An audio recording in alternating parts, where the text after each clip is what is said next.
ประธานคณะกรรมการปกครองแขวงไซสมบูรณ์แสดงความยินดีและขอบใจทีมกู้ภัยวันที่28พฤษภาคม2026พุนจตวาบัวพันธ์อินทปัญญาประธานคณะกรรมการปกครองแขวงไซสมบูรณ์ลงพื้นที่ติดตามสถานการณ์การช่วยเหลือคนติดอยู่ในถ้ำและร่วมวางแผนปฏิบัติภารกิจร่วมกับทีมกู้ภัยในขณะเดียวกันท่านแสดงความยินดีและขอบใจท่านเก่งกาจวงกะวงนายกสมาคมหน่วยกู้ภัยเมตตาธรรมประเทศไทยซึ่งเป็นหัวหน้าทีมกู้ภัยในการปฏิบัติภารกิจค้นหาช่วยเหลือ7คนที่ติดอยู่ในถ้ำบ้านพันไซเมืองล่องแจ้งแขวงไซสมบูรณ์ปัจจุบันพบแล้ว5คนช่วยเหลือออกมาได้อย่างปลอดภัยแล้ว1คนสื่อเท่ามืดประชาชนบ้านน้ำผาใหญ่เมืองล่องแจ้งแขวงไซสมบูรณ์และสืบต่อค้นหาอีก2คนต่อไป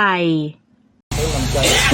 ทางการบ้านเพื่อนเขาเป็นคนละเป็นพวงปากข่วงยันทั้งสองคนหน่อยครับผมขอให้ดีๆให้